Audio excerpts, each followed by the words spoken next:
Yes. Now we're going to look at market structure. So when it comes to market structure, you have to be very, very attentive because most of you, yes, take market structure as something for granted. But remember, we are looking at first methodology, then finally going to practicability.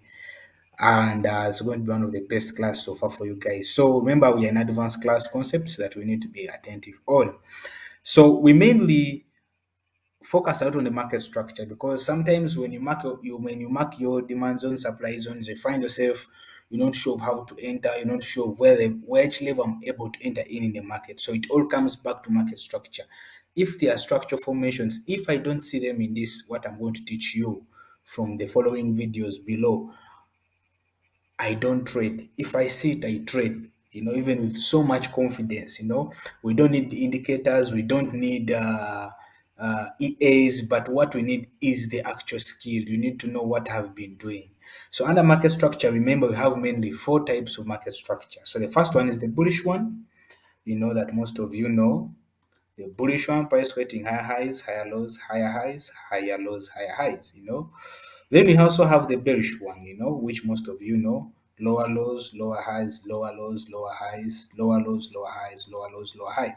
So most of us find ourselves getting lost in this trend. How can I take a trade here? If I have any point of interest and price doesn't able to reach there, how do I take a trend?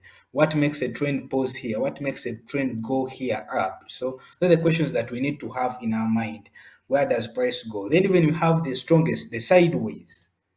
Or sometimes we may call it the market consolidation. All price is moving in sideways. That's why most of us get lost from.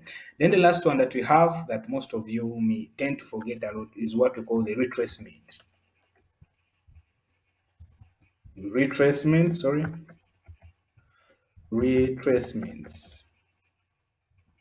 Retracements, you can even call them sometimes pullback. It's also a trend. So most of us we tend to find ourselves against the trend. The retracements, pullback, or sometimes you can call them counter trends. A counter trend because it's going against the trend.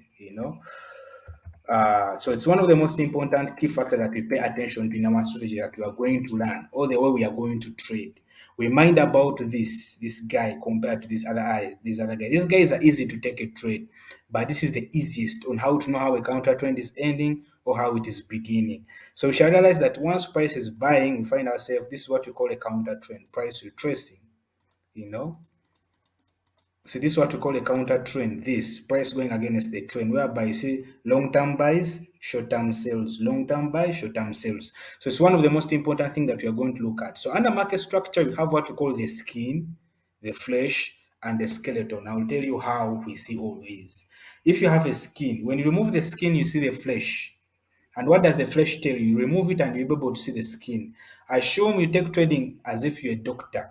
You're trying to operate. If someone has got a fracture and you want to be able to reach the skeleton, or maybe you're trying to operate the head, you need to reach up to where the skull is and be able to operate or to remove the bullet in someone's head. So it's the same with forex trading. Once you pay attention to the trend, what we call the market structure, we need to open up the skin, open up the flesh, and be able to reach where the skeleton is. The skeleton can easily give us what we need to do to the dislocated bone or the sculpture, or this. Uh, the scalp of someone's mind. So it's the bend. You shall look at what does the skin mean, flesh and the skeleton. You know. So we need to look at all those types of trends, the bullish, bearish, sideways, retracement. And we shall realize that our system is based on this, the retracement, pullback, counter trend. Whether you want to be able to take a trade, you need first see, am I in a counter trend? It's the most important thing so that I can be able to continue with the bullish, bearish, and sideways. So it's very easy to know that the price is bullish. It's very easy to know that price is bearish. And it is very easy to predict that price is actually in a bullish trend. There's a difference between directional bars and a difference between a trend. They are so different. So we shall look at the difference between a direction bars and a trend. A trend is just the true move or maybe the overall trend. So without going into that part later, we shall look at it in the next video under market structure relating to skin, flesh, and skeleton. So these are the most important thing. And before that, we need to look at what actually are we trying to look at. Everybody who's watching this video, you know how a bullish trend looks like, a bearish sideways. retracement, pullback, a counter trend. You know how all these look like, isn't it? Because I don't want to go marking a position looks like this. Everybody knows it. Unless if you're actually less than 1 year and don't know how to mark the high highs and higher lows, go back to the intermediate class and be able to see. If not, it's okay. We can be able to do it in homework. So it's one of the most important thing, the market structure. So I'm going to move to the next video. So thank you.